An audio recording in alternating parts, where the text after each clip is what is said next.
Trust is one of life's most fragile treasures. It takes years to build, seconds to break, and a lifetime to repair.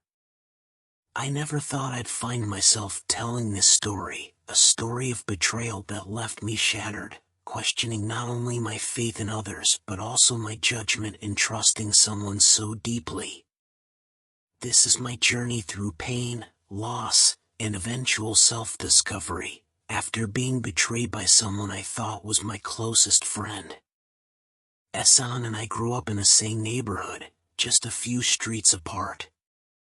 From the moment we met at the age of 7, it felt as though we were destined to be friends. We spent our childhood climbing trees, playing cricket, and dreaming about the future. As we grew older, our bond only deepened. Ehsan was the kind of friend who understood me without words. Whether it was celebrating small victories or mourning life's setbacks, he was always by my side. In school, we were inseparable. He'd cover for me when I forgot my homework, and I'd stand up for him when bullies came around. Together, we were unstoppable, a team that nothing could break, or so I believed. Years passed, and we both graduated. I pursued a dream I had nurtured since I was a teenager, starting my own clothing business. It wasn't easy. I worked odd jobs, saved every penny, and finally opened a small boutique in the bustling streets of Lahore. When Ehsan had a rough patch and couldn't find steady work, I didn't hesitate to step in. "Why don't you manage the shop with me?"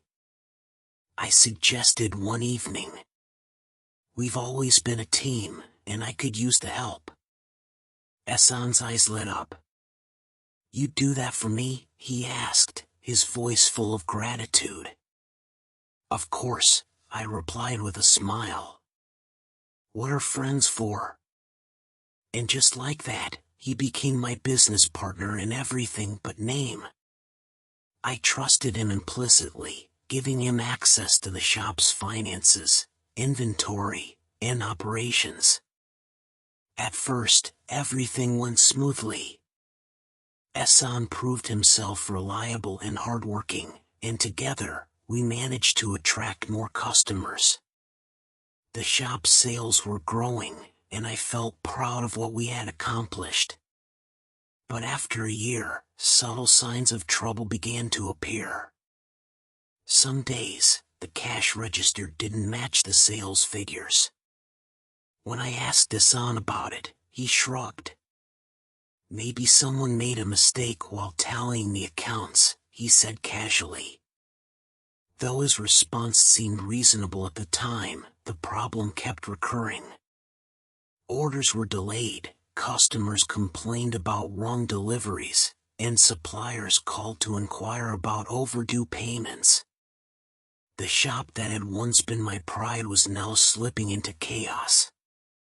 One night, unable to sleep, I decided to go through the shop's financial records. Sitting at the kitchen table with a cup of cold tea, I pored over receipts, invoices, and bank statements.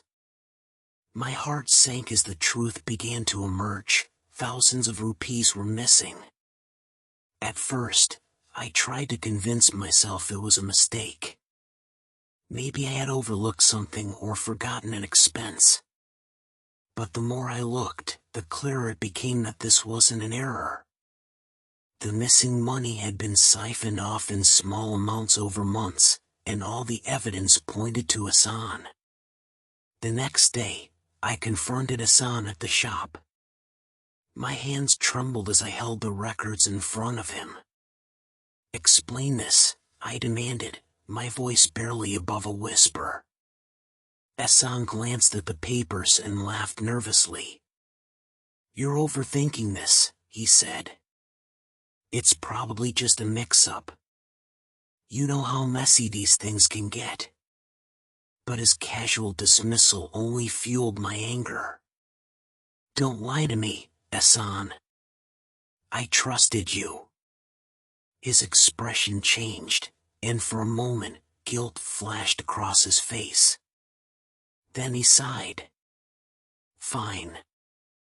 I borrowed some money, he admitted.